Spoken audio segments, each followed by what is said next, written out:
fans, we are live from Burbank, California for some Californian carnage. 4 action-packed bouts here in Combate Global. It is nation on nation. Team USA battles Team Mexico. Only one country can reign supreme. Folks, it's an honor to have you all with us. I'm Ben the Bane Davis. Joining me for this bombastic broadcast is the welterweight phenom, Jaden Ortega, and the always fantastic Alex Wendling. Gang, today is going to be a special day of combat sports action. It's going to be a great day. 4 fights, 4 high-packed action fights. It's going to be lovely. We're getting so much action. Welterweights, we're getting everything that we possibly want. The debut of some fighters and also nation versus nation. It is what makes Combate Global so different than other promotions when people get to represent their nation standing behind them, watching live on YouTube right now. Today, it's Team Mexico versus Team USA. Jaden, that Team Mexico roster looks pretty menacing. They're looking great over there. I mean, we got this first fight on the card with Bazaldua. He's got a big frame, a lot of power, so I think we're going to see some fireworks. And for Team USA, the Americans representing inside La Jaula, who's popping off the page for you, Alex?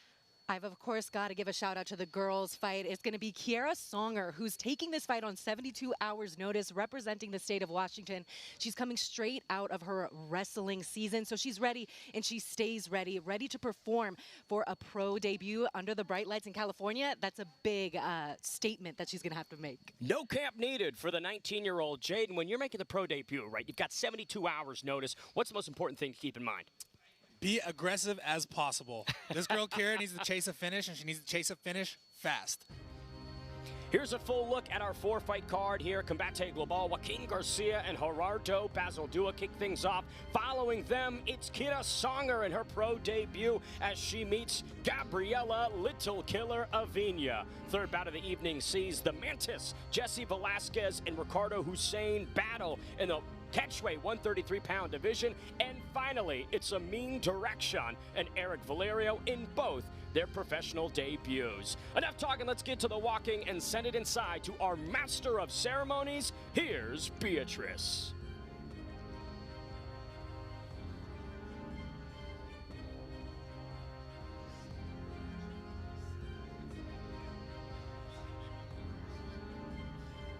Y arrancamos con mucha más acción, las reglas de la jaula. 3 vueltas de 5 minutos, 3 jueces, utilizando el sistema de 10 puntos. Este duelo en la división peso super welter desbao. In the super welterweight division, los jueces son, the judges are Arthur Chivichillan, Donald Howard, and Gokor Chivichillan. Y ahora, damas y caballeros, llegó el momento de un combate global. Presentando la esquina azul in the blue corner, wearing red, vestido de rojo, su peso oficial 174.8 libras, his official weight 174.8 pounds, con un récord invicto de 2 victorias tonight. He enters la jaula undefeated as a pro with 2 victories. From Villa Park, California, Joaquin Garcia.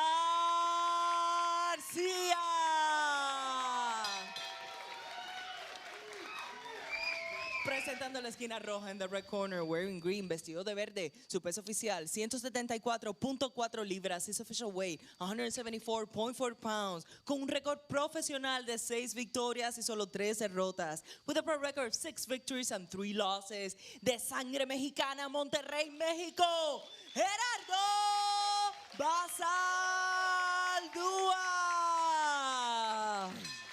The referee in charge, Jonathan Romero. Jonathan Romero, third man inside for our first bout of the evening. Here's a look at the tail of the tape. 4-year age differential with Bazaldua being the elder, but the youngster, Joaquin Garcia, has an inch in height. Both fighters have 72 inches of reach, and they each came in at the Combate Global 175-pound limit. 3 5-minute rounds, round number 1 underway.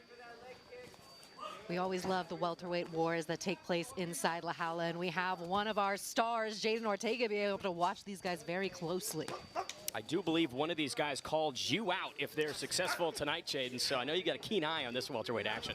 Gerardo Bazaldua, good defense on the takedown right there. He's well, with that one, he's well on his way to seeing me in his next bout. Joaquin Garcia, inspired by his older brother Elias, who's fought here at Combate Global before, really brings that wrestling base, Alex, into this one. I'm anticipating a grappling focus from him. Yes, exactly. And on the takedown there, but it's also his jiu-jitsu training under Naaman Gracie. To the back he goes, one hook in already. Less than 60 seconds needed for Garcia to ground Bazaldua. The Dream finding some serious success here against Kong. And we know that Benil Dariush is in the corner of Garcia tonight, representing Kings MMA. And this is a great place to start. Round 1, 3 minutes, 56 seconds to go. And it looks like both boots are almost in, Jane. This is a bad spot for Bazaldua. Bazaldua is going to want to really slide his hip and just stick it to the cage right there and not let Garcia get that second hook in. If he can do that, then he can begin to stand up. Rear naked choke looks like it might be loading. Looks like it could be under the chin. That is tight. That is tight. Bazaldua getting stretched out here in round number 1. That could be it. Oh, he's out. He's out. Joaquin the Dream Garcia chokes out Bazaldua in less than 2 minutes. Starting out the night with someone unconscious in La Jaula. We have the doctors there ready to go. Talk about viciousness, what one could expect in his Combate Global debut. Joaquin Garcia kicks off the evening with some vicious violence. And we absolutely knew coming in he was a finisher. He's 2-0. His pro debut, he won within the first round, 56 seconds with a one-arm choke. And then the next fight he had was a rear naked choke, and now he's keeping that momentum going. And this kid's just 24 years old. I mean, Jaden Ortega, the sky is the limit for Joaquin Garcia. No, I'm sure he's going to be looking for a next matchup soon. He didn't take any damage in this fight. He got a quick choke, made him pass out, so he's riding high. I know Bazaldua was calling you out after that, but unfortunately, don't think he'll get the showdown. But Joaquin Garcia, who knows, Jaden? Maybe down the line, the Dream could take on the Phenom. I'm open to it. I'd love a fight with him. Now, a very interesting, immediate first round submission. Jane, let's unpack this a little bit further. Gets one boot in, puts Bazaldua up against the cage. What did Gerardo Bazaldua do incorrectly in that sequence?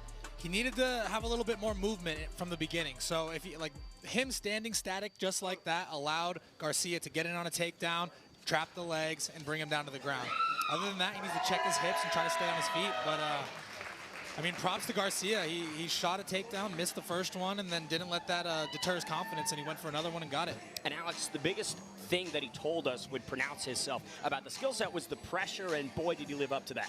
Yes, he did exactly that, and so it'll be very interesting to see what he wants next. I know some of the most vicious highlights we have in welterweight history is from a guy, Ovidio Bojorquez, who's also a welterweight, and then, of course, Jaden Ortega, who have some of the most viral moments. He called out Ovidio Bojorquez because they were supposed to match up in the past. I could tell that that is something that he's going to want as we were backstage talking to him about that. So there's so much fun in the Combate Global welterweight division.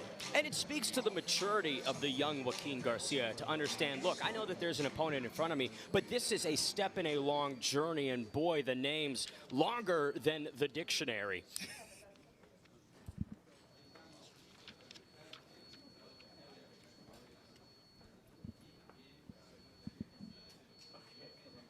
Here's a quick look at that replay. I mean, Jaden Ortega, it was as fast as the walkouts. I know, he got his hook in quick, and then he was able to establish that second one, getting it past his hip and over the between the cage and his leg. And just like that, he snuck the choke in and put him to sleep. Bazaldua in his 5th Combate Global fight here tonight, 10th professional bout overall. But Alex Wendling, what an impressive effort from Joaquin Garcia to take out a veteran. And we definitely know Bazaldua will be back, but this is Garcia's night. Well, let's make it official and send it back inside to Beatrice. El tiempo oficial, 1 minuto y 32 segundos el round número 1, the official time. 1 minute and 32 seconds of round number 1. And your winner, by way of submission, el ganador, por sumisión, Joaquin Garcia.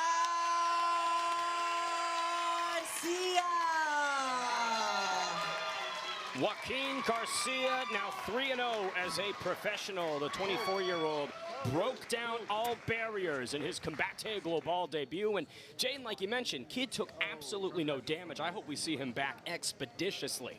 No, of course. I mean, having a 3-0 record and getting a win that quick, I mean, his confidence has to be just as high. The ceiling is the roof, as Michael Jordan would say. He should be ready to get into his next one as quick as possible.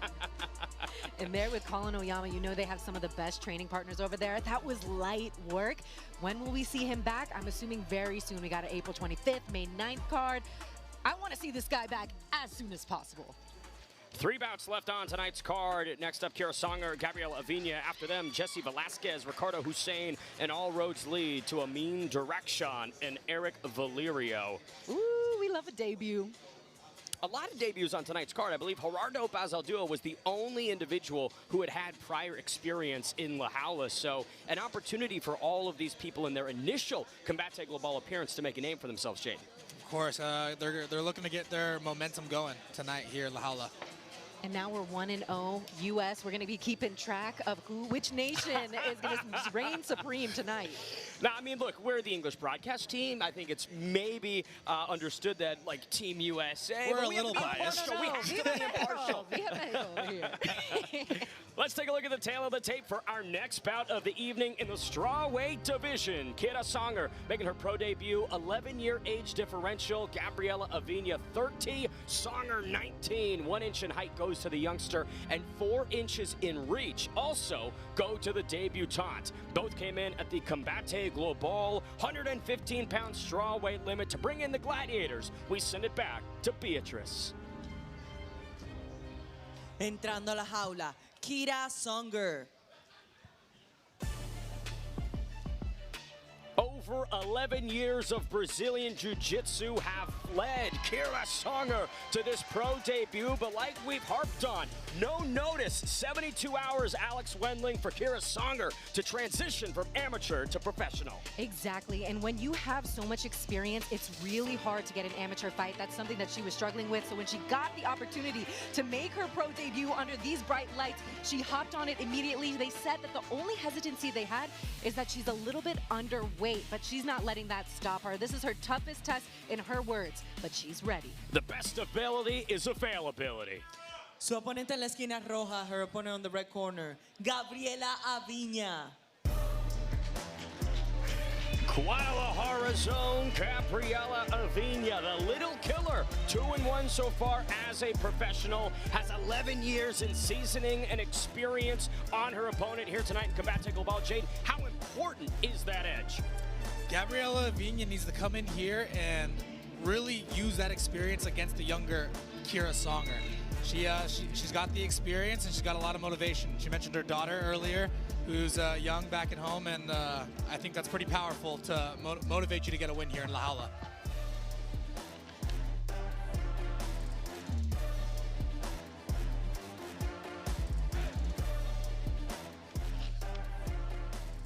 Continuamos con mucha más acción este duelo. En la división peso paja, we continue with much more action this bout. In the strawweight division, los jueces son the judges are Arthur Chivichian, Donald Howard, and Gogor Chivichian.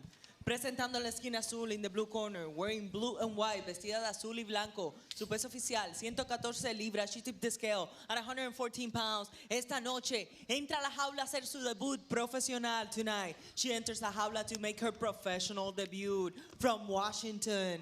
Kira Songer!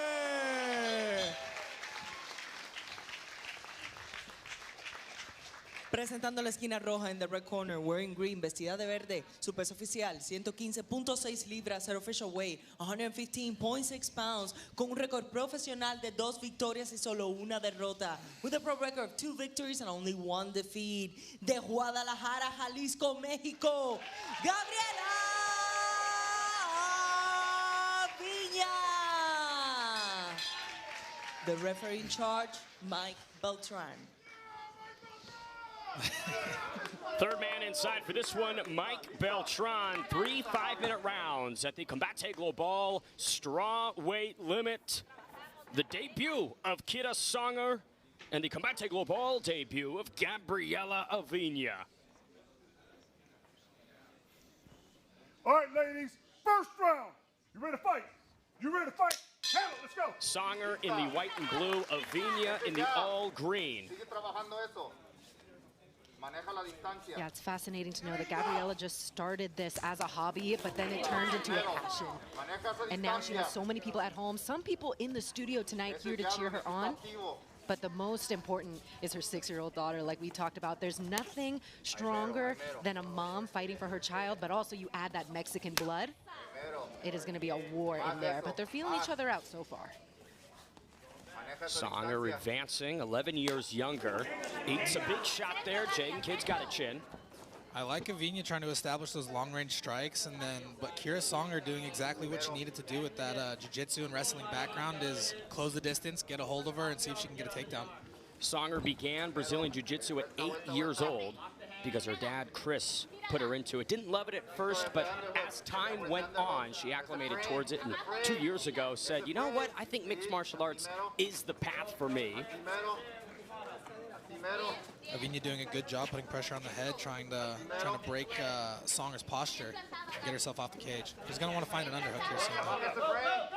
Tight grip from Songer, 3:45 on the clock here in the first. Trip brings Aviña down. Alex, this is right where the youngster wants her. Yes, and she was confident that she could get there, even though she's usually competing at atom weight. We're currently in the straw weight division, but that didn't stop her. Slow and controlled use of that body lock off the cage. Now she's almost looking to isolate the arm, but into side control and maybe use some ground and pound against the Mexicana. Kira Songer went to state all 4 years of her high school wrestling career, placed twice. And that gave her such a good background in performance, right? She doesn't feel that the bright lights are anything meaningful. She has been composed and operated under them for years to this point, Jaden. And it really shows. I mean, she jumped in this fight, and from the first bell, she looked pretty composed and relaxed. And even right now, she's trying to establish her top pressure. She's doing well, throwing elbows to the body, knees to the body, and really advancing her position. And it looks like she's trying to get a little isolation here. Someone in there is bleeding. I'm not sure if it's coming from Kira. I believe it's possibly coming out of the nose of Kira. Maybe one of those shots upstairs from Aviña. But either way, this is a very tough spot for Gabriela Aviña. She's got to mind the P's and Q's midway through round number 1. Songer's got her in mount up against the cage. It's one of the hardest positions to be in MMA. I would want Songer to kind of posture up and maybe drop some elbows. You know, you can do those now in pro MMA. And such great use of heavy hips, giving Gabriela no choice but to flip to her back. Will we see another rear naked choke? Underneath the chin, Aviña trying to address the arm and bring it down. Kira Songer changes the grip, hides it. A lot of time left on the clock for the youngster to try and tap her out. Aviña's going to want to grab that top hand and try to break the grip. Get her hips to the mat. Beltran taking a close look here. Gabriela Aviña, such a tough representative of Guadalajara. And Songer now locking in that body triangle. She does want to maintain the back to chest connection to make that choke come a little bit easier, but right now, Aviña looking like she's surviving. Aviña's a little low for Songer's to get that leverage on the choke there. She's out. 1:20 left in the first frame. Kira Songer still in a very dominant position. If you're Gabriela Aviña, how can you break this lock and turn the momentum back to your side? Aviña's going to want to roll to the body lock side. So where the knee is hooking over the foot, she's going to roll that to the mat and then try to untwist the legs and maybe get her hips to the mat and then slowly get her way out of this position. She's going to want to stay composed and know this takes time. Oh! Transition from Aviña, now on top with 50 seconds to go. And we were backstage when Aviña told us that she's well aware of the grappling threat that Songer has. And when we were backstage, we also asked Songer what her favorite nice use of the... right into the mouth. And her taste of her own medicine on that reversal. This is a beautiful use of the butterflies. Aviña now scrambling. Ground and pound coming from the 19-year-old. Finds herself on the back once again of Aviña. Short time on the clock. I absolutely love this. This just shows you the grit of Aviña, that Mexican spirit. I'm sure in the next round she's going to want to avoid getting into these type of positions because it has been a dominant first round by Kira Songer. The question is going to be, can she avoid letting Kira Songer implement this type of grappling? I mean, this was like a knife through butter for the 19-year-old, Jaden. It really comes down to just moving your feet. She can't stay static. She's got to move. She's got to be elusive so Songer can't track her down. You know, despite the short time in the stand-up, Kira Songer's nose pretty bloodied from those Gabriela Aviña's offerings. That's got to be maybe a feather in the cap for Aviña. Yes, that's definitely aesthetically probably on the side of Aviña, but I know that Kira Songer, just getting done with wrestling season, she's probably very used to all the bumps and bruises that come with that. Bit of Kira Songer's handiwork here. Nice way to leverage Aviña down and establish some dominance, Jaden. She stayed in control for most of that first round. She took the back twice, despite Aviña getting out of it, which could be demoralizing to some fighters, but Songer didn't let that phase her, and she went chased the back again and maintained control. Round number 2 in the Combate Global strawweight division. Kira Songer with an excellent first 5 minutes of her professional career, but this is where the seasoning, the experience of Gabriela Aviña starts to present itself. Kira Songer looked comfortable in that first round, but she's got a round under her belt now. She got her feet wet, so I'm expecting some quiet assassin energy right now in the second round. The problem with getting your feet wet, Jaden, is your opponent can drag you into the deep end. Let's see if the kid can swim. Go. Same strategy, straight to the fence she goes. This is what we're talking about when we say Combate Global women always put on a show.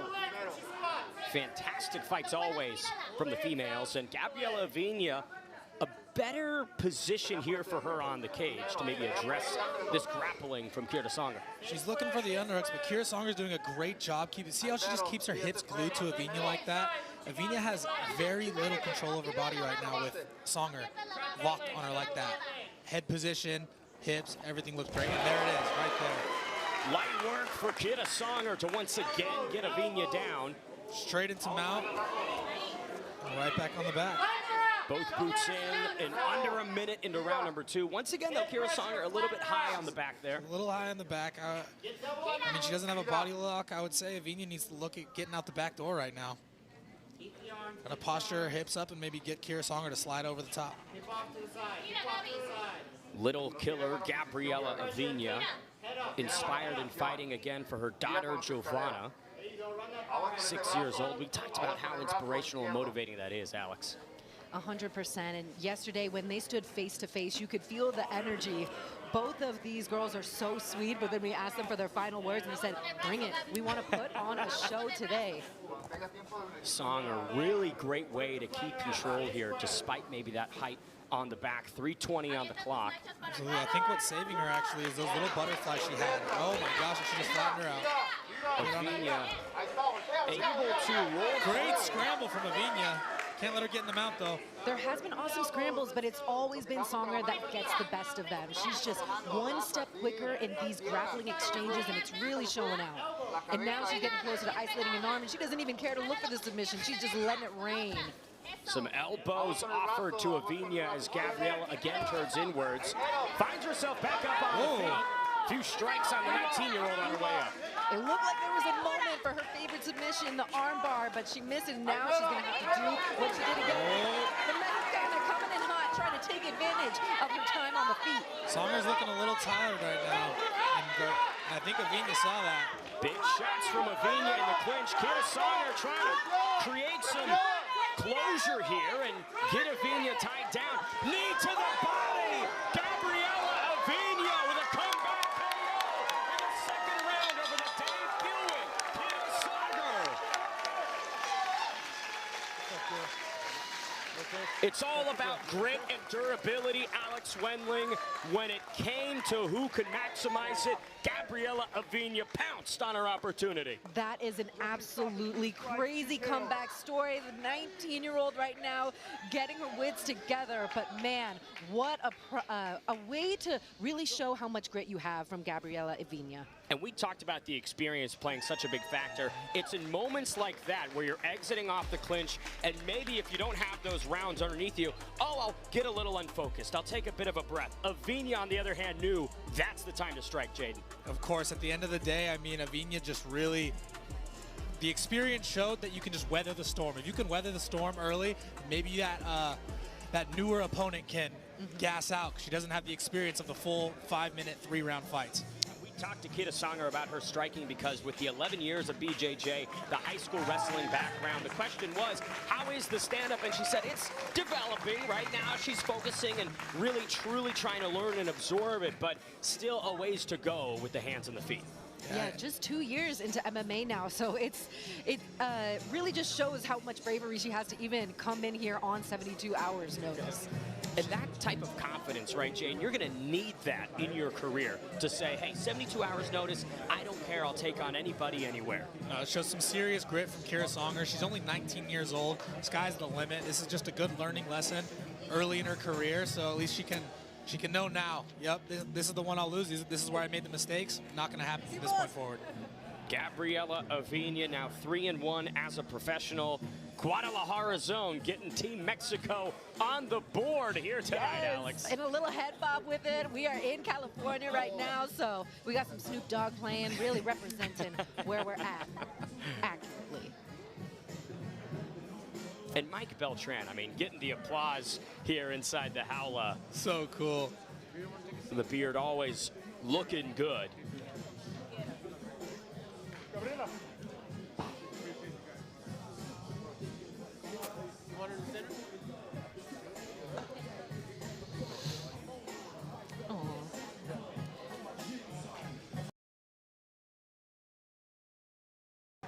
Excellent fight from Gabriela Aviña. 3-1, a second round TKO. Comeback victory. Let's make it official and send it to Beatrice. El tiempo oficial, 2 minutos y 46 segundos del round número 2. The official time, 2 minutes and 46 seconds of round number 2. And your winner, by technical knockout, la ganadora por knockout técnico, Gabriela Aviña. Little killer Gabriela Aviña with a big comeback KO. She bloodied the nose of Kira Sanger in round 1 and finished the job in the second frame, despite some very impressive grappling from the youngster, Alex. Yes, muchas personas están muy orgullosas de Gabriela, and we're going to get the replays, all that action. Break it down, Jaden. Kira Sanger here gets the perfect takedown and right in the mount, maintain control, drop the ground and pound. And Gabriela Aviña just really gritted her teeth and weathered the storm and was able to chase this finish right here beautifully, hurting her at the body and finishing her with strikes. It's those shots to the solar plexus, right, that can just shut you off like a light switch. Little killer Gabriela Aviña getting Team Mexico on the board. And now we're one apiece, right? 2 fights in, midway through tonight's action. Jaden Ortega, how are you feeling? I mean, I'm feeling great. We're at Combate Global. We got La Howla right behind us. We got a beautiful show going on right now, and so far, 2 finishes. Exciting fights, everybody. Let's unpack that first fight of the night. Joaquin the Dream Garcia gets one over Gerardo Bazaldua in a freaky fast time. I mean, that rear naked choke came out of nowhere, Alex. Yeah, it was so quick. I was almost like, no, too quick. I want to watch The fight more just started. action. Yeah. Yes, but this sets up so many exciting storylines for the welterweight division. I really feel like the welterweight division is the most exciting in Combate Global, so it couldn't have started off any more perfect. And the females followed suit completely nicely. Kira Sanger looked like it was going to be rinse and repeat of the grappling sequences. That control was vicious, but Gabriela Aviña relies on the experience and gets the job done in what's going to be a very memorable comeback knockout. Of course, I mean, Gabriela Aviña just showed how much heart she has, and like we stated in the beginning of the fight, I mean, she's doing this for her daughter, so it's super cool to see her grit her teeth and probably just in the cage, remember that. Remember the whys. Remember the whys and get it done. And for Kira Sanger, right, just 19 years young, 2 years into her mixed martial arts career, what could be some of the intangibles you think she should focus on to better level up ahead of her second Combate Global appearance? I mean, one thing I would say, I don't think experience is really her issue. I think it's a matter of just learning about the different facets of MMA, because then once you get into this pro circuit, there's strength conditioning, nutrition, everything else you got to focus on. So I think if she gets that gas tank right, she's going to be very successful for the rest of her career. It's one of those sports where you reach one mountaintop and then immediately there's another mountaintop that is significantly higher behind it. Yes, and this strawweight division has so many elite strikers. because I know Yanette Garcia might be watching tonight, looking for her next opponent as well. So when it comes to the grappling and the wrestling, of course, that is an important aspect of this game. But in Combate Global specifically, mucha más acción, we even have referees that will stand things up if things get too slow on the ground. So in this promotion in particular, we're not one to let things ride on the ground for too much. And that's coming from the jiu-jitsu nerd. I'm not complaining about it. But so I think Songer, she'll be back and she'll be even more polished when it comes to the stand-up game. You gotta love an action-oriented rule set and implementation. But talking about fighters who are interested in their next bouts, Jaden Ortega, I think you've got a showdown on May 9th. Is that correct, sir? May 9th, baby, against a man named Alan Dominguez. Don't mind it. But you're going to see a quick finish. Like always, you know, heavy hands. Knockout can come from anywhere. A knee, a foot, a fist. Just be ready. Don't blink. I love it. May 9th. Cannot wait to see the unbeaten Phenom back in action here inside Burbank, California. Beatrice, ringside. Let's take it to her.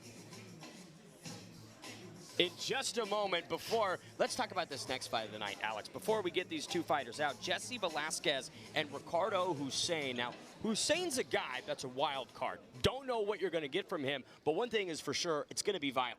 Yes, and he is an absolute tank. He's representing Mexico, so his opponent is from the United States, but he also has that Mexican-Japanese heritage. But the cool thing about Hussein that we're going to see is he has that karate, jiu-jitsu background, his pedigree. So it's going to be wild, it's going to be flashy, and it guarantees to bring the action. And like you mentioned, Jesse Velazquez does have some Mexican blood in him, so it really is kind of more Mexican on Mexican violence in our next one instead of Team USA and Team Mexico. But either way, Jaden, it's going to be a fun one. All right. We believe we're ready. Let's take it ringside to Beatrice. Damas y caballeros, estoy aquí en la jaula con uno de los peleadores que están supuestos a estar aquí con nosotros, Yanni Kryptonita Vázquez. Yanni, thank you so much for being here. We all know, look at all your fans here in the studio. We all know you were supposed to be part here of the main event today, but your opponent had a little medical emergency. Tu oponente tuvo una emergencia médica y por eso no pudo pelear esta noche aquí en la jaula. ¿Qué se siente después de haber estado preparándote todo este tiempo y tener todos tus fans aquí? How do you feel after all this preparation and having all of your fans here to not be able to fight, no poder pelear esta noche? I mean, you know, like, it's like sad and then a little disappointed, but it is what it is, you know. This is the fight game, like, shit happens, and then, you know, I just want to say thank you to everybody who came to support me. You know, everybody was expecting a good show. They know I always bring the show to La Jaula, and then, you know, all I can say is May 9th, we're going to come back, and then we're going to be here doing, like, another fight night, and then we're going to bring the show May 9th. Whoever is going to come to the cage is going to pay for it. Estoy un poco decepcionado de no poder estar en el evento estelar de esta noche y no poder pelear. Tuve una preparación muy fuerte, muy dura para estar aquí hoy, pero es parte del negocio de la pelea y obviamente voy a seguir preparándome para poder estar aquí en la jaula próximamente y darles un espectáculo. Yanni, what do you think are your plans for your future? And now that we're talking a little bit about fighting, what are your keys for the victory? ¿Cuáles crees que sean las claves para la victoria para tu próxima pelea? Puedo hablar en español también. Aclaración, soy de México, Ciudad de México, pero no hay claves para la siguiente pelea. La clave siempre ha sido entrenar diario, trabajar duro y no importa quién sea. Yo me enfoco en mi persona. I'm always focused on myself to get better, improve, and then whoever step in, it's okay. Whoever comes, bring it, because be ready, you know? I'm going to bring it to you. He makes my job very easy. I don't even have to translate. So, gracias por estar aquí con nosotros. Thank you so much, and I guess we'll see you soon in La Jaula. Te vemos pronto en La Jaula. Claro, claro. Gracias a Combate y gracias a toda la gente que vino a apoyarme. Thank you so much to Combate. Thank you to everybody to come to support me, and then I can't wait for May 9th. One last question. Why do I call you Kryptonite? ¿Por qué te dicen Kryptonita? Because, you know, I take like 4 or 3 undefeated records under my name, so whoever thinks he's Superman can come and get some, because I will beat you. Ya saben, damas y caballeros, tenemos a Kryptonita cool. Próximamente aquí en La Jaula. Very soon coming to La Jaula here at Combate Global. Love it. Kryptonite, because he is the harbinger of doom for the unbeaten records. I mean, that's a heck of a bar to place yourself on, Jaden. Oh, that's awesome. I mean, He said it himself. He's taking the O's. So undefeated guys, beware. At that weight division, this guy's a force to be reckoned with. And obviously so sad that he can't compete tonight, but your card, Mr. Jaden, just became that much more interesting too, because you guys will both be there ready to go May 9th. Before that, we'll have April 25th. The Foos coming in hot, and that is going to be an ultimate California showdown. Oh, the Foos Gone Wild show on April 25th. Mark your calendars. You do not want to miss that action. It's going to be entertaining. It's going to be crazy. Who knows, right, what we're going to see inside La Jaula, but one thing's for sure, you want to watch it. Now, I want to ask Jaden really quickly, right? This main event opportunity for Gianni falls apart in such short notice. Talking about how devastating that could be for a fighter. I mean, that's heartbreaking, especially knowing that you have a fight for, 2-some months. And you prepare physically, you're preparing mentally, you're locked in, ready for a fight, and then 2 days before you're about to step in the cage, it all falls apart. I mean, it's pretty demoralizing, but with a great promotion like this, they're getting him back real fast against another high-level opponent. He's going to be able to prove himself very quickly. And think, another month to train, 4 more weeks to hit that strength and conditioning. So cannot wait to see Gianni back inside Combate Global very soon. But I want to talk a little bit more about the event that we just mentioned. April 25th.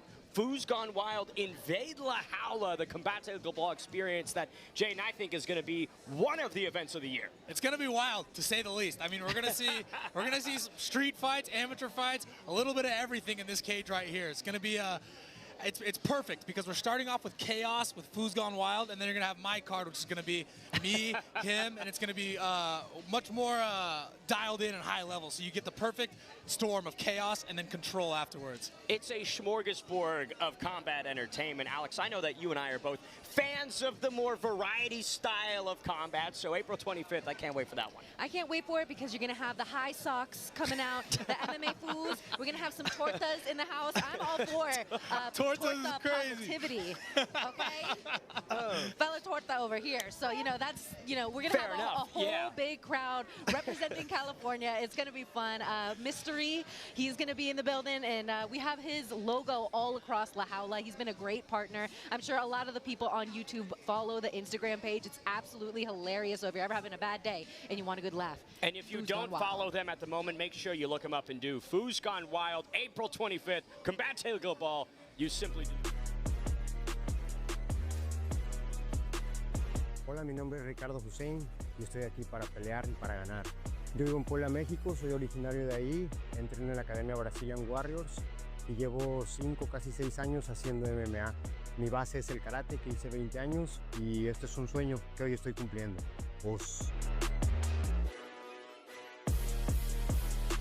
My name is Jesse Velazquez. I'm 30 years old, and I fight out of Covina, California. Fight camp has been going great. I feel great. I'm ready to fight. No, I try to work everything. I work my grappling, I work my striking. I mean, I've been grappling since I was a little kid, and I've been striking since I've started fighting, so I feel like I'm pretty well-rounded everywhere. And my opponent's pretty tough. He's a scrapper. He's gonna try to make it real ugly. I'm gonna try to keep it clean, but if it gets ugly, I'm down for that too. I've been doing it a long time. I've had a lot of experience. I'm down and ready for whatever.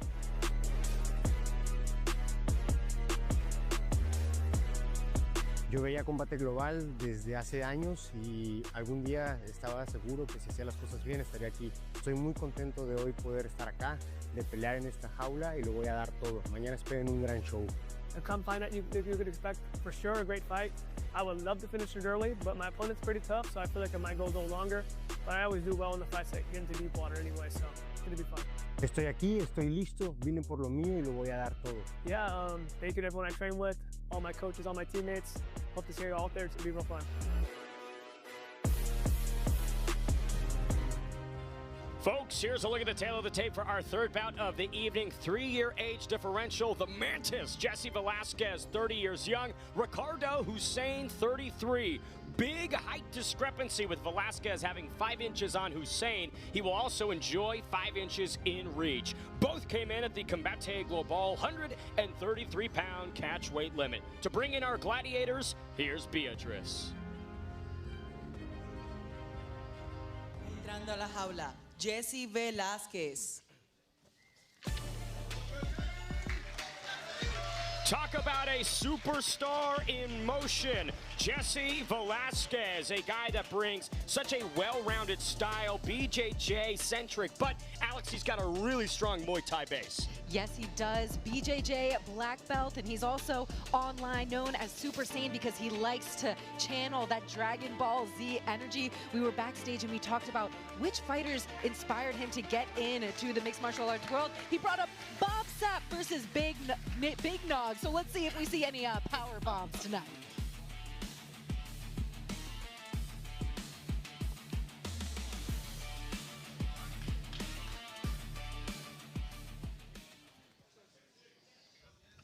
Su oponente, Ricardo Hussein.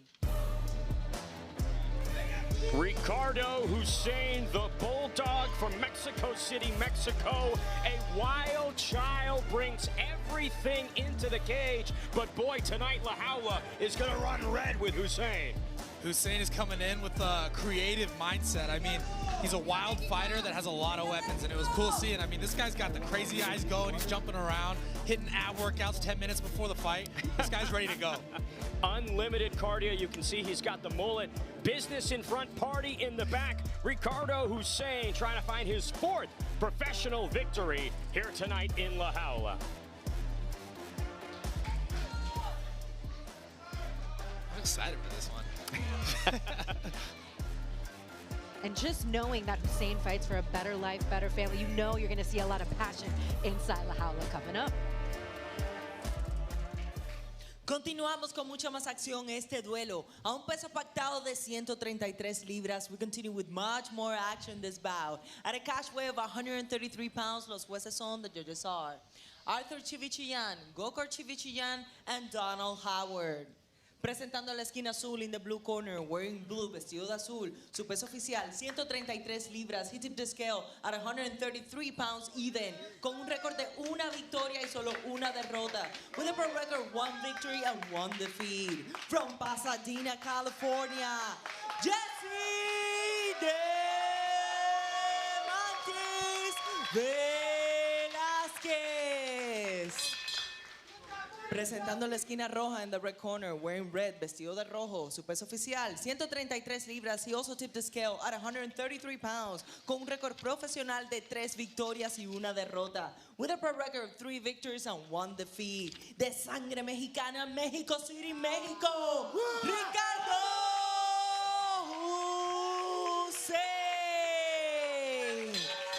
The referee, Jonathan Romero. Jonathan Romero, third man inside for this 133-pound catch-weight bout. 3 5-minute rounds between the Mantis, Jesse Velazquez, and Ricardo Hussein. Hussein in the red trunks, Velazquez in the blue. Round 1, ready? Ready? Fight! Round 1 underway. You know, Velazquez talked about stopping Ricardo Hussein in the build-up to this one, but getting that done is a ridiculously difficult task if you saw Hussein's last bout against Axel Osuna. Yeah, and I love the way Velazquez put it when we asked him to describe his opponent's style. He just says, he's a tough Mexican. Well-rounded, not exactly a specialist, but being a tough Mexican, I know I have my work cut out for tonight. And that fighting spirit, right, is so world-renowned. Brandon Moreno, of course, a representative from Mexico who embodies that on the biggest of stages. But beating that Mexican spirit, Jane, that's a tough challenge. It is a tough challenge, but Jesse Velazquez is looking to grit his teeth and get through it. There he is right there, almost finishing a takedown. Hussein on his back. Keeping that forearm on Jesse Velazquez's throat. Minute gone by here, Ricardo Hussein stacking the guard, offering up some ground and pound on the Mantis. Velazquez is going to want to pull him in, hide his head, not get hit with those crazy shots. Yeah, now we see the jiu-jitsu black belt looking to isolate. I think he's chasing a triangle right now. A lot of time on the clock. Ricardo Hussein, coached by Diego Lopez and Alessandro Costa, so is quite wary of all these positions on the ground, knows exactly what to do. Looks like Hussein, the striker, is chasing a ghillie right now. A standing ghillie. He's Velazquez trying to fight the hands here. Pops the guard. Hussein plants him on the cage, offers up a big elbow.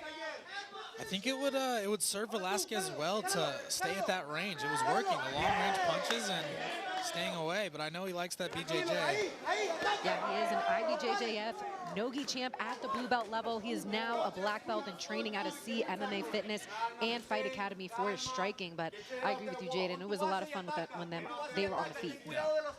There's an intangible that Ricardo Hussein brings, which is his thirst for blood, right? He told us in the build-up that my X factor is how I'm always searching for the finish. That's a killer when the cages are closed, Jaden. At the end of the day, it's a good strategy. You know, you want to hurt your opponent.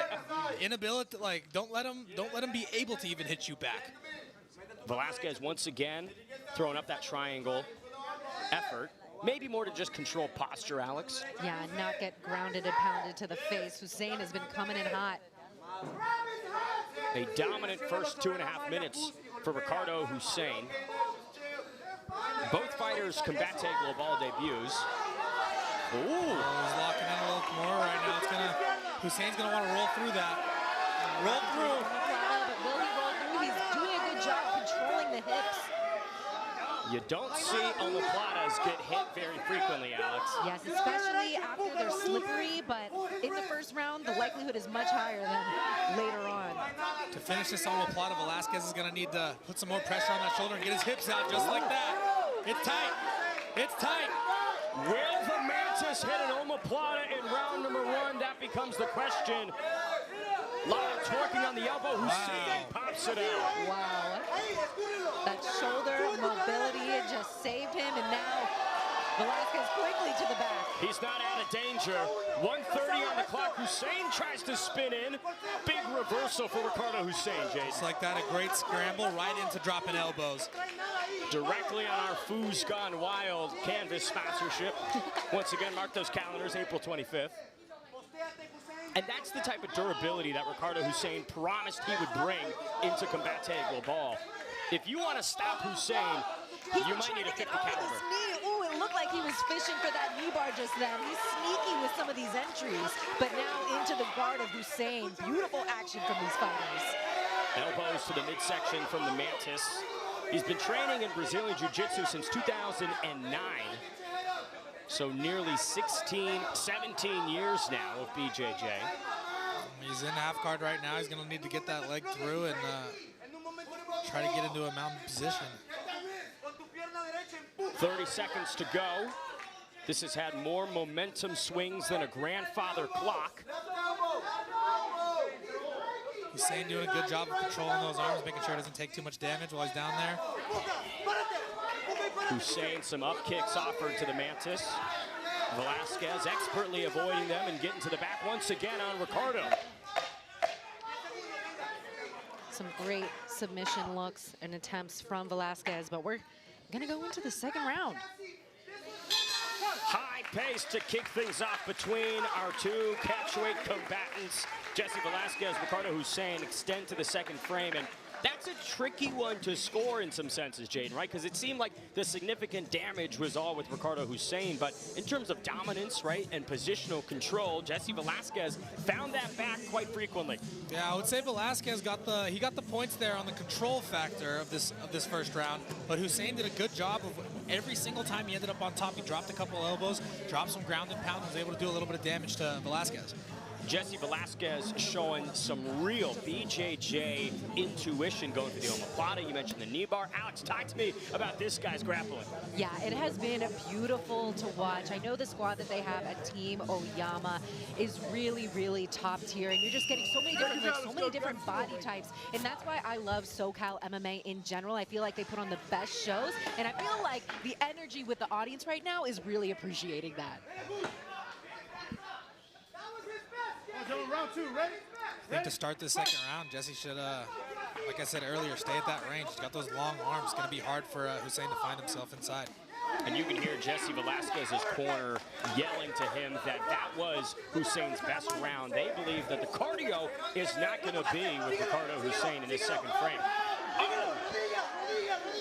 Oh, nice knee. That was a strong knee. Ricardo Hussein bullying Velazquez in the early frame.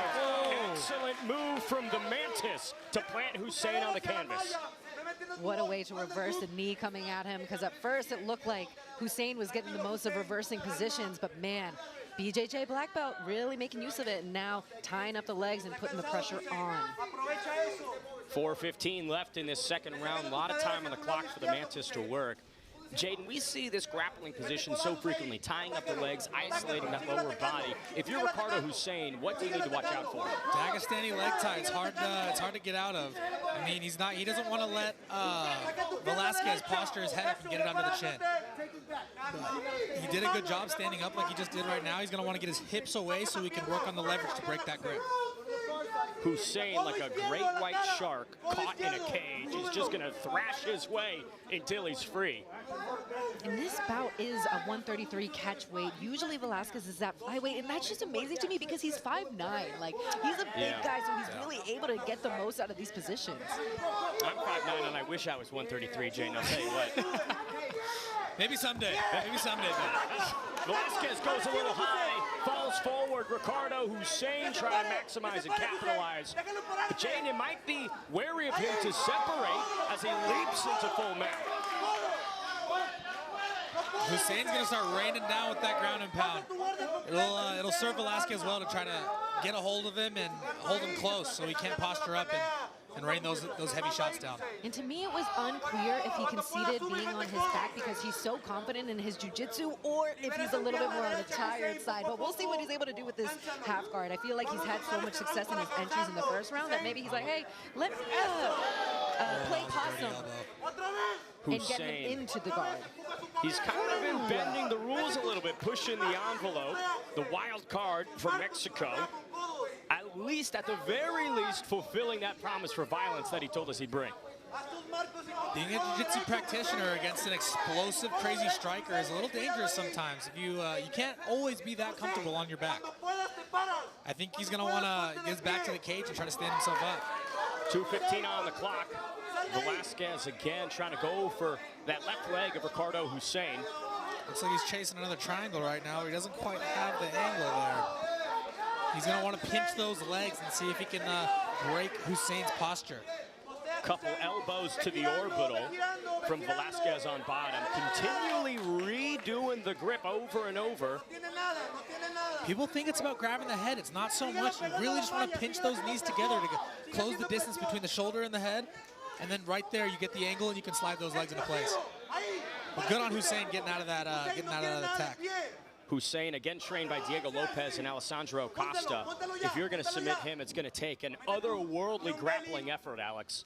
Yes, or to tire out your opponent so much that you're able to get to dominant positions like this, like isolating the arm into a head and arm choke, but the fence a little bit in the way. You could see a grimace on Jesse Velasquez's expression. Ricardo Hussein flipping the tables over. He threw his thumb up. He says he's good. Hussein's going to want to get him a little bit farther away from the cage and put his hips down and try to really put some leverage on that neck. Final minute of round number 2. Velasquez biding his time on bottom. Hussein torquing, adding some squeeze onto this. He needs to get his hips lower. He's not going to be able to finish it if he doesn't get the right angle here. He needs the pressure on both carotid arteries, so he is going to have to sink down, really put the pressure in that way, but he might be able to do it now. Looks like he's just trying to do it with straight brute strength. Yeah, it's like almost more of a crank at that point. Which makes sense for Ricardo Hussein, that instead of the technical way of getting it done, he says, nah, I'm just going to muscle my way through. Wouldn't expect anything less. 30 seconds to go. Velasquez patient on bottom here. At the very least, it's uncomfortable, right? It's a position he doesn't love being in. As much as he didn't, like he wasn't able to finish that submission, he still established control time and was chasing a submission. Another submission could be holding. This one might be tighter. Ricardo Hussein. He's got 3 with about 5 seconds left to go. And I think it'd be safe to say his arms are a little burnt out from that first submission attempt. And Jesse Velasquez, God, that guy's Gumby, built like rubber to withstand all of these offerings on the canvas and remain undeterred. But to that point, right, Ricardo Hussein put so much effort into that final minute of round 2. In these last 5 minutes, Jade, what do you think the gas reserves look like for him? I can say one thing. I know his arms are definitely going to be heavy, so it's going to take a lot of mental toughness out of Hussein to really keep those arms going, keep his hands up, and be able to fire those deadly shots that he's been throwing this entire time. And for Jesse Velazquez, right, he put himself through so much of this adversity, but in this third and final round, Alex, do you think that the Mantis is just loading and waiting for his moment to strike? I think he's just going to need that pep talk from his corner right now. It's almost similar to what we saw with Songer. She was dominating in the grappling game, but when it came to taking that one strong hit, it kind of took her out of her focus. So we're going to get them refocusing now. We heard them just scream inside La Jaula, ready to go. I don't know which one it was, but I think it's safe to say it was probably Hussein. I think that's a good accurate guess. Third and final round between the Mantis, Jesse Velazquez, and Ricardo Hussein underway. Southpaw unorthodox start here. Open stance offerings for all, and Hussein doesn't seem to be entirely labored right yet, Jaden. No, not too bad. I really want to see Velazquez use his range right now. Everything's landing. The jab, too, we forget about it because of all the grappling exchanges like this. Big but he's successful. He's successful on the feet. Great sprawl from Hussein. And way to pivot and turn at that last second, Alex. Yes, and working his way to the back now. Both hooks in, but he is trying to keep that chest down, but instead will take some ground and pound action. Those elbows quite central, Jaden. A very interesting placement from Ricardo Hussein. Velazquez trying to grapple his way up, eat some shots as he brings himself upwards once again on bottom, 4 to go. That says so much about Hussein that instead of working that front headlock game, he preferred to stand back up, but now we're just back into the guard of Velazquez. Ricardo Hussein's a wild man, right? That much can be said. And the appetite for destruction in all stanzas of this fight is what's impressing me and Jaden. I think it's giving Jesse Velazquez some issues, right? He can't really get much going against this unpredictable beast in front of him. Yeah, no, the creativity and the unorthodox movement coming from Hussein is, I think, definitely it's giving Jesse a little bit of trouble right now.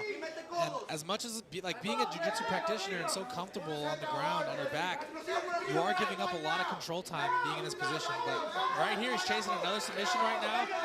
Not demoralized. He's going for it again. Let's see if he can get the triangle this time. Pinch those knees, man.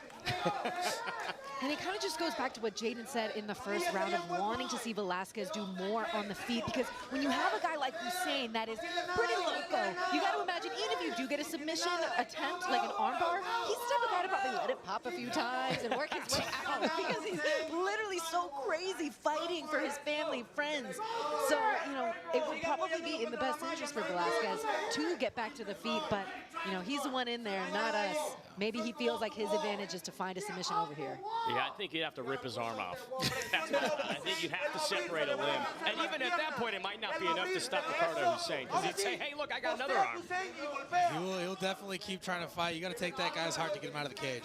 2:20 left on the clock.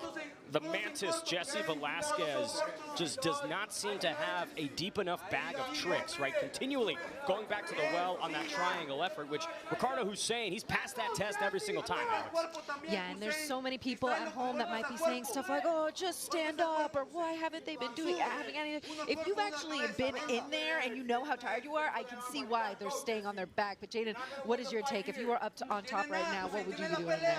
If I'm on top, I'm Ricardo Hussein right now, I would just maintain that control. At the end of the day, it's a 2-round fight. They're both tired. It's going to be hard for either of them to chase a finish. Looks like an accidental headbutt was seen. Some referee intervention, giving Jesse Velazquez time to breathe. We'll get a closer look at his cranium. Looked like there was possibly a laceration.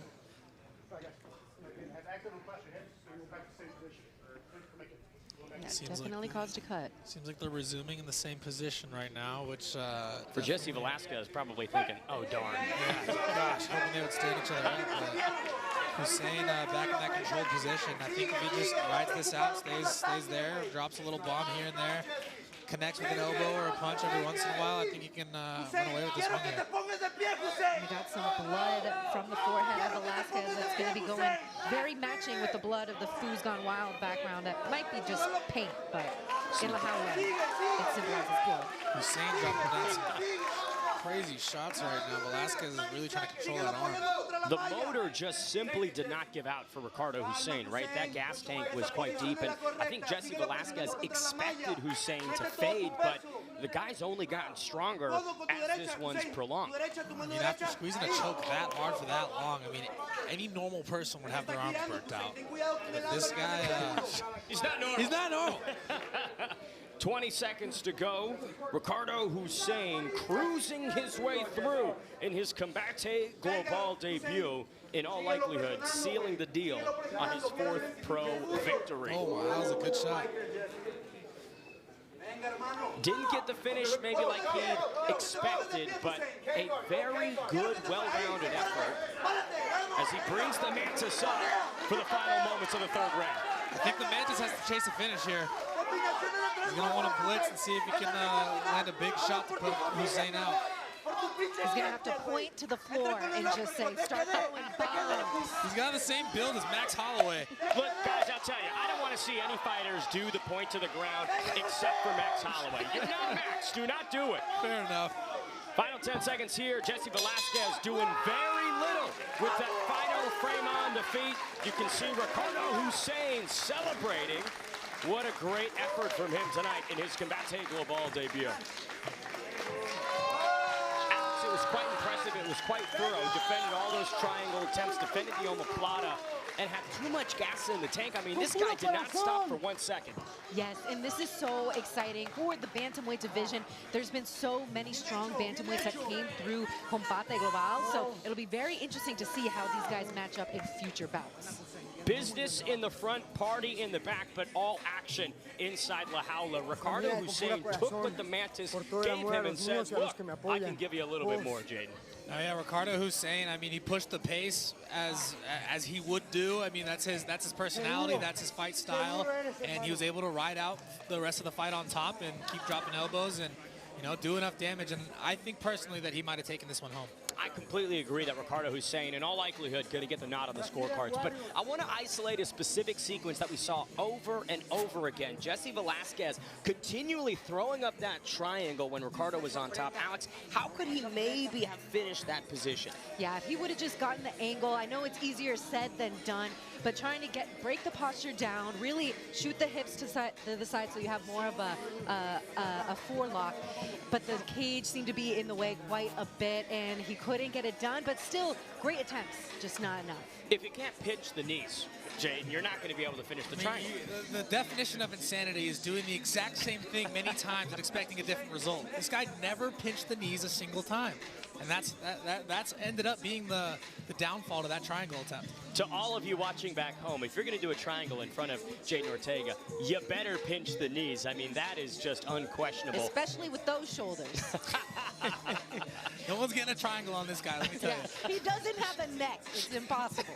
But let's look a little bit into the future, right? For Ricardo Hussein, we talked about how deep this bantamweight division is in Combate Global. If you're facing a guy like that next, what might be some of the ways to have more success against Ricardo Hussein? Ricardo Hussein he's a guy that really likes to push the pace all 3 rounds. So I think the best thing you can do against a guy like that is establish a jab and really control the pace of the fight. You can take control of the pace of the fight, and you can stop his momentum. Push the pace into the face, and maybe you will face a victory. I do want to maybe think about the last couple moments of that, right? Because they did stand up. Jesse Velazquez, Ricardo Hussein basically stared at each other in those final 15 seconds, which to me harkens back to that fight with Gabriela Aviña. She saw her opportunity on the feet, pounced on it, and took it. I feel if you're down on the cards, Alex, you have to make the most of those moments. Yeah, you definitely have to give it all you got in those final moments. But again, it is easier said than done when you're feeling heavy, when you're not feeling confident that you can get the knockout, the buzzer beater knockout. You're almost being more careful and saying, hey, like, I was having some good attempts. Maybe the judges see it my way. So a little bit of caution, I don't blame him for. But again, I agree with y'all. I think it's going to Hussein on this one. I love it. Well, let's find out the official winner and send it back inside to Beatrice. After 3 rounds of action, we go with the judges' scorecards. Después de 3 vueltas de mucha más acción, nos vamos a la tarjeta de los jueces. All 3 judges turn in identical scorecards of 30 to 27. Los 3 jueces entregan tarjetas idénticas de 30 a 27. All in favor of the winner by way of unanimous decision. Todos a favor del ganador por decisión unánime. Ricardo Hussein. Team Mexico gets another on the board as Ricardo Hussein finds the unanimous decision over the Mantis, Jesse Velazquez. It was just nonstop effort, chipping away at the reserves of Jesse Velazquez and some real intuition defensive grappling that led to that victory, Jaden. I mean, I know it's clear that they were not lying about that Mexican toughness. The last two fights, really just both of them having to grit their teeth and ride out the rest of the rounds, and they did just that. And Hussein put on a great show. Kept it exciting even when he was in those grappling exchanges, and it's cool to see him finish with this win. The wild child just non-stop like a locomotive, Alex Wendling. He would not be denied in his Combate Global debut. Yes, there were so many moments where he would just use the momentum to his advantage, stay calm in moments like these when he had Velazquez, dangerous black belt on his back, but he made the most of it, and that was one of the most beautiful moments from Velazquez as well. But when it came to that half guard position, it just wasn't, there wasn't anything cooking there. And I gotta say, credit to Jesse Velazquez for finding himself in positions like that rear naked choke and staying tough, staying durable, and trying to find ways to win, Jane. That is the heart of a fighter that you cannot question. Yeah, I mean, I think that's just that's the mind of a jiu-jitsu practitioner, is being in those tight positions, but just knowing they don't have that little extra detail that's really gonna put you out. So he threw his thumbs up. He said, "I'm good, ref. Don't count me out right now. I got a couple more submission attempts in my bag." One more bout left. It is our final of the evening. Amin Derakshan and Erik, Valerio. But before we maybe preview that fourth and final fight, I do want to chat a little bit more about the future for Ricardo Hussein, because I'm blown away by him in his debut here, and I can't wait to see what's next for him. Do you guys have any names that you'd like to throw Ricardo against? You know I got the name. It's Ismael Kraken Zamora. He is one of the most viral Combate Global. He's also a homegrown Combate Global fighter, so I would love to see that, especially the styles. Like, I love it when it's striking versus striking, and then you add in the Mexico versus Mexico crime. That's the match to make. Tony, Arafat, you heard it. I'm calling for it. We need to see it. Get that contract in the mail. Sign it per Alex Wendling. Jane, do you have any names that you'd like to see Ricardo up against? I think I'd like to see him against my boy Tony Cortez. Ooh. You know, winning record. Tony's 7-0 against the now, which looks a lot better than 3-1, 4-1 fighter. I mean, I think I wouldn't say he's getting fed to the wolves, but I think it would be a really good opportunity for Tony. The English broadcast team pulling double duty as matchmakers potentially. One more fight on tonight's card here in Burbank. Amin Derakshan and Erik, Valerio. Alex, we got to chat with both of these fighters earlier today. What stood out to you about them? They are ready to go. The more thing I'm concerned with is the fact that we might walk away from USA versus Mexico tied up. So we're going to have to throw in Ben the Bane Davis and pick one random Mexican in there and just make him fight. To tie it up. Is he down? You think he'll do it, right? I'll jump in there with him. I'm Cuban. It's close enough. Yes, I mean, Okay, guys, look, I know it's funny to watch me lose fights, but I don't think that we need Team USA to get defeated in quite tough fashion. I don't want that weight on my shoulders, Jaden. I don't want that weight on my shoulders at all. But your thoughts, right? When we were talking with Amin earlier today, there just seemed to be this composure about him, right? This confidence that you really can't describe. No, he seems so calm, and he's just, I think he's just appreciative just to be here. Like, he's happy to be in this position. He's appreciative of the opportunity, and I think he's going to do some real work with it tonight. Now, it's obviously both of their professional debuts and Combate Global debuts. When you were debuting inside La Jaula, what were the emotions like? Take me back to your mentality. Oh, gosh. I mean, my opponent was a big guy and quite a character, so I can say I definitely was a little bit nervous to begin with, and it took me a little bit, at least a round, to get my feet wet and catch a rhythm. But I think if these guys can just bear down, after a couple minutes, they're both going to find their stride, and it's going to be a great fight. All about action, and like Ricardo Hussein displayed, if you don't stop, then you'll more than likely win, Alex. Yes, 100%. And I know Amin is taking in a lot of experience from the amateur circuit, so it feels it's his pro debut under the bright lights, but he has so much experience coming into this, and he seemed calm, cool, and collected backstage. It's going to be a beautiful display of martial arts we have to close out the night. I love it. Well, let's take a look at the tail of the tape for our final final bout of the evening. The last one on tap, Amin Derakshan, 24 years young. Erik Valerio, 28. 4 years separate them as well as 1 inch in height. Both fighters have a 72-inch reach, and they each came in at the Combate Global featherweight limit. To bring in the fighters, we send it to Beatrice. Entrando a la jaula, Amin Derakshan. Listen to this crowd get loud in Burbank for Amin Derakshan. High school wrestling, but wanted to continue to compete. A story that we have seen so many times before. Jane, what are the intangibles that he brings into La Jaula?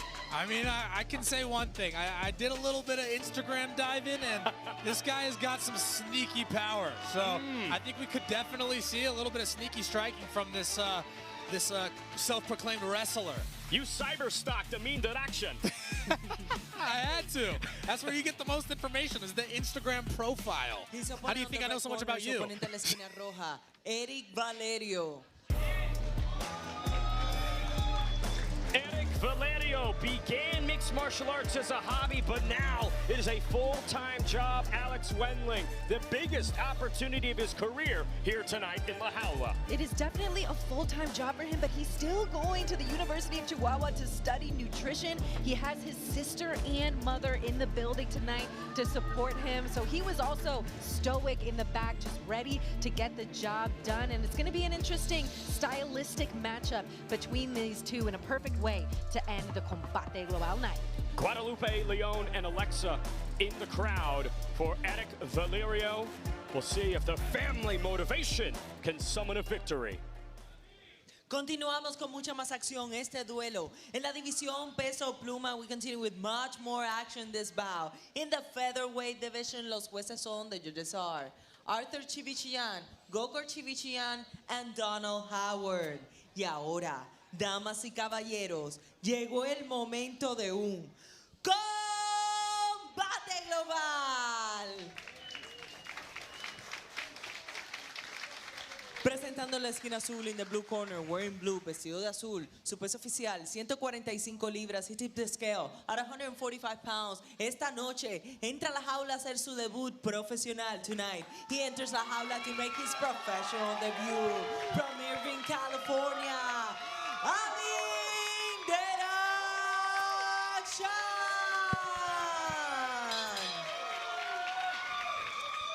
His opponent on the red corner, su oponente en la esquina roja, wearing green, vestido de verde, su peso oficial, 142.6 libras, his official weight, 142.6 pounds. Esta noche también entra a la jaula a hacer su debut profesional. Tonight, he's also making his professional debut.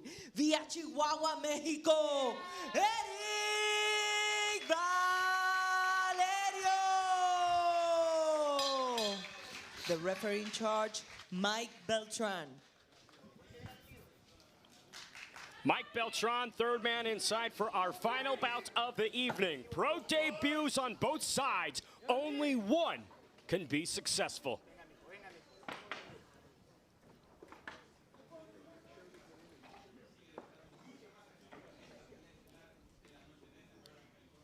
Amin Derakshan has been training with some high-level guys out of Team Oyama. As I mentioned earlier, Tony Cortez. But I wouldn't count Valerio out either. This guy's he's all about the business today. Erik Valerio, again, started this as a hobby, but following his father Lorenzo's death 2 years ago, has really acclimated quite nicely and taken this pathway significantly more seriously, Alex. Yeah, and as these two stand toe-to-toe, they're letting it fly, but still feeling each other out. They know how dangerous they are on the feet. Stinging jab from Valerio moments ago. Derakshan narrowly avoids that right hand from Erik. I like that little dip and overhand from Derakshan. It's showing that he's gonna use that secret power that I was talking about earlier. Team Mexico up 2-1 so far. All rests on Amin Derakshan to even out the Team Mexico versus Team USA rivalry tonight. And we talk about this being both fighters' pro debuts, but Jade, you can tell the seasoning that they each have from their extensive amateur backgrounds. No, with amateur backgrounds like both of theirs, I mean, they both took on, I think, double-digit fights. And so having that experience, like you have the cage time, you've been hit, you've seen it before. The only difference is the knees and elbows. So we can see which one of these guys has been practicing and put some crazy combos together tonight. And both, sorry, Alex, young I was guys. just going to say, when we asked Derakshan if you guys laughed at me when I asked him, do you enjoy going the distance? Because 5 of his wins have been by the distance. And he's like, no, I don't. I want to finish every time. And now he's in on a takedown attempt. Tight body lock here from Amin Derakshan. Valerio feeds a knee up the center and gets tagged on the break. Derakshan takes the center. Valerio did great there. He created a little space, got the underhook, and was able to get himself off the cage. Right back out to striking range. Just need to see him commit to a couple of these punches and see if he can land some shots. He told us that the boxing would be the standout quality from his arsenal tonight. Yeah. So far, feels like he's been a step ahead on the feet, Alex. Yeah, and he mentioned, Amin did mention that Erik was going to try to box him, but his skill set, being able to mix it up, is going to be the differentiating factor between these guys. And we've seen a little bit of it so far, takedown attempts. It'll be interesting to see the striking come in for Amin as well. Oh, nice overhand from Derakshan. Valerio now backing up. Derakshan stalking the prey. 2:20 on the clock left in our final bout of the evening. Those leg kicks from Derakshan are going to add up, let me tell you. I would like to see both of them throw a little more feints, though. Throw feints, set up your shots, and then maybe you can be a little bit more elusive and land some devastating blows. Derakshan, extended combination there. Erik Valerio with some nice head movement, though, Jaden. I think that, I mean, that's where the feints are going to come in good, is if you can feint and get Valerio to drop his head like that, then maybe Derakshan can now use these crazy knees that he's been practicing over at Team Oyama. Exactly, and could you imagine after a combination like that from the upper body followed up with a switch kick? Because Amin's switch kick carries so much power. Alex Wendling writing the future potentially in the present. Amin might be listening. Good stinging up jab there from Valerio. I want to see Amin keep chopping at that leg. Probably the nicest stash we've seen tonight from Amin Derakshan. A lot of good facial hair going on inside La Jaula between Amin's mustache and Mike Beltran's facial hair.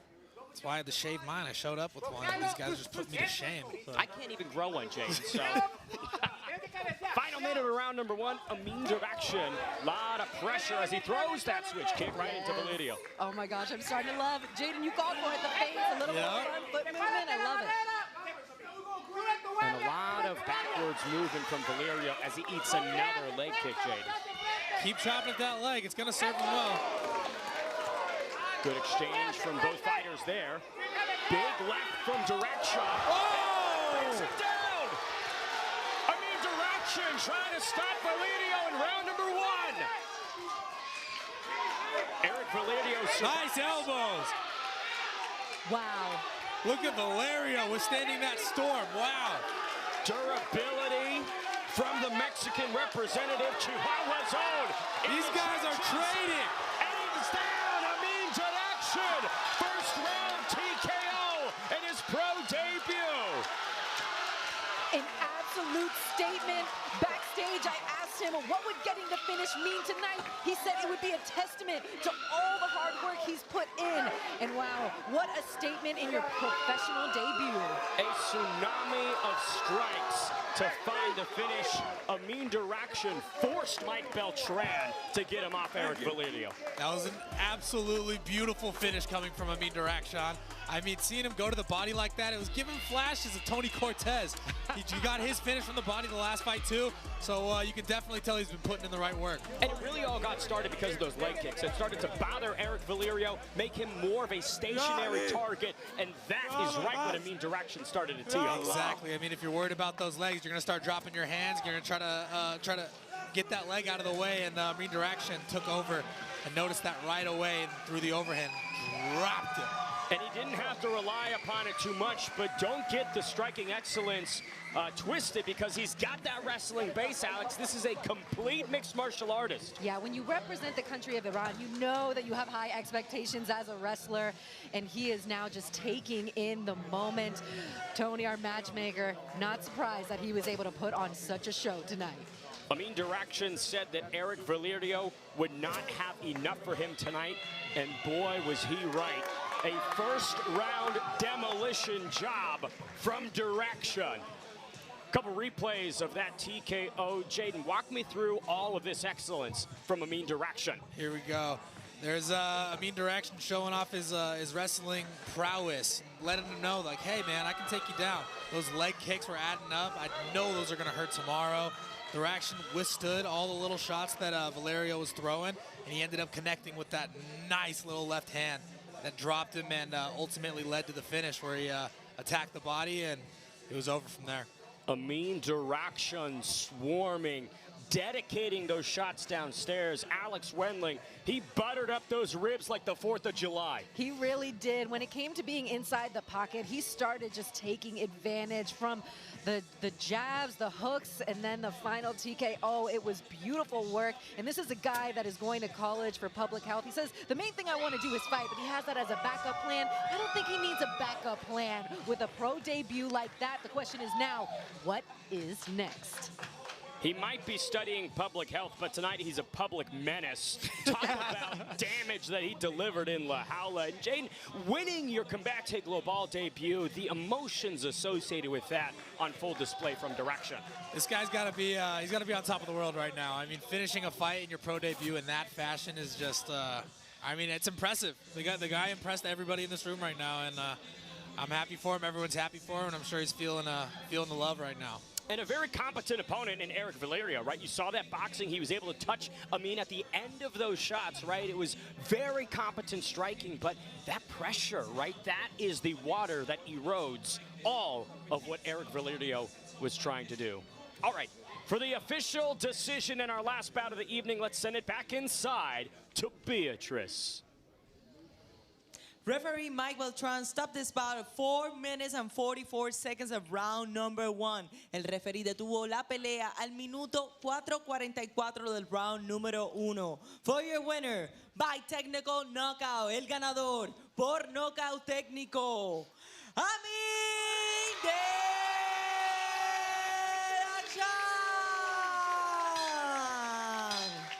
Amin Derakshan ends the night in style with a first-round TKO in his pro debut over Erik Valerio. We talked about how the bantamweights are on notice with Ricardo Hussein, but Alex Wendling, I think the featherweights might have a new problem in the pool. Oh yeah, the featherweight division is one of the most packed with Combate Global. We've seen some loaded Copa Combates, and we have the trophy right here. There could be some big news coming up in 2026, and this guy just made a statement on why he should be involved in a tournament like that, the toughest tournament in all of combat sports. I mean, look, I am all in on the train for Amin Derakshan, but in his second pro fight, the Copa Combate, I mean, that would be a big opportunity, Jade. Now, that would be a crazy opportunity. I mean, getting to perform in a tournament like that and getting the opportunity to put your talents on that stage against some high-level talent be pretty dang cool. I know Jaden sitting here, though, like, but the welterweights could make a good Copa Combate, considering that $100,000 grand prize, and they have done the featherweights in the past, so they might switch it up. But like I said, that featherweight division is so Jaden could probably cut down to 145, right, Jaden? I think I can handle that. Just give me like 2 years. 2 limbs, maybe. Cut off a leg, maybe, and get down. But while we're talking about the future for Amin Derakshan, I want to rein us back into the present, because that final bout was muy fácil for Amin Derakshan, Jaden. Yeah, we got Ben here trying to work on his Spanish right now. But he's right. Let me translate for you. It was an easy first round for him. I mean, he attacked the leg. I think he had a good game plan going on, and he stuck to it the entire round. And in the end, got what he wanted. He got that first round finish in beautiful fashion. And he was able to blow through Erik Valerio in style within 5 minutes. But Alex, what would maybe be one dimension you want to see from Derakshan in his next appearance here at Combate Global? Oh, I am in no position to say that he needs to show anything more than what he did tonight. That was a first round finish, and you really could tell he didn't even need that first to second round break to go back to his corner and think what he needs to adjust. He did it in real time, so that was beautiful to see. Now he's going to go back to Team Oyama, celebrate with the squad, and potentially be back May 9th, April 25th, even sooner. He didn't take too much damage. I hope so. What a full high-octane evening here in Burbank, California for Combate Global, Team Mexico and Team USA. All the festivities kicked off with Joaquin the Dream Garcia taking out Gerardo Bazaldua in less than a minute, Jaden. He took him down real quick after that second attempt and slipped in real sneaky that rear naked choke and was able to finish it in less than a minute. Very impressive showing from the welterweight and Joaquin Garcia in this first fight. Now 3-0 for the Dream. Maybe a showdown with Jaden Ortega down the line as he adds some more seasoning and layers to the skill set. I mean, you never know, Jaden. May 9th, I got Alan Dominguez, but you never know. After that, once I finish Alan Dominguez in the first 2 seconds, I'll very much welcome Joaquin Garcia to come take on this this train that will never stop moving, and we're ready to go.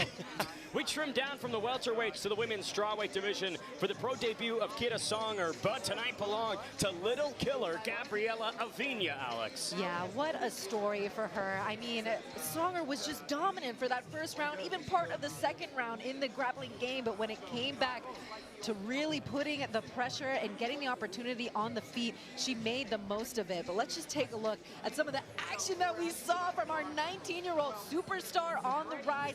Even if she didn't get the win tonight, she put a lot of people on notice for her skill. Again, didn't weather this storm. You could see it on her face immediately that she was going down, and Mike Beltran, a great referee. He stopped the action when it needed to be stopped. And we see so many fighters maybe suffer those setbacks and then come back stronger. I have full faith that Kira Songer will return in better form. There's no doubt. I mean, Kira Songer, like we said, she's only 19 years old. This is her first professional fight. I'm sure she's going to be able to learn from all her mistakes and be back soon. Our third bout of the evening was a catchweight between Ricardo, Hussein, and Jesse, the Mantis Velazquez, at 133 pounds. Jane, we talked about this all night long, but Hussein, the wild man, getting it done in his Combate Global debut. The wild man. I mean, he gritted his teeth. He pushed the pace, and he ended up getting the unanimous decision. It was a great showing of grit, heart, and great cardio. So I think the rest of that division should be a little worried for when this guy comes out next. I know we were pumped up about the omoplata attempt, some of the triangle efforts from Jesse Velazquez, but the BJJ just couldn't get it done against the locomotive of Hussein. Yeah, it definitely wasn't enough tonight, and it's unbelievable to me that that was our only decision tonight, but it was not boring in any way. There was action non-stop, so I can't wait to see both of those guys back in action. The highest level of entertainment that we can offer here at Combate Global, and that simply was lifted in our final bout of the evening. Amin Derakshan gets a big victory over Erik Valerio. Jaden, we talked about it. That one was truly special. It was spectacular. It was a great finish. This guy brought fireworks. I mean, what a way to end the night. This guy set up with the kicks very well and then ended up throwing that left hand to put him down.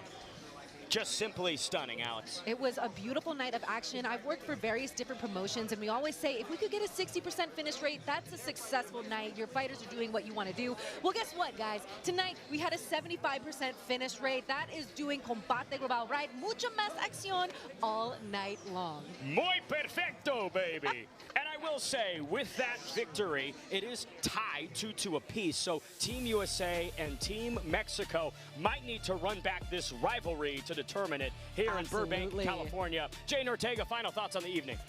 We had a great night of fights. I mean, I feel like all these fighters brought heart, they brought excitement. It was just, it was honestly just a very entertaining card. Alex Wenling, your final thoughts on this high-octane action. I had so much fun, excited for April 25th, and can't wait to see y'all again. I will be back May 9th. Everyone tune in May 9th against Alan Dominguez. Get ready to watch a knockout. Can't wait for all of it. Folks, thank you so much for tuning in. For Jaden Ortega and Alex Wenling, I've been Ben the Bane Davis. We will see you on April 25th.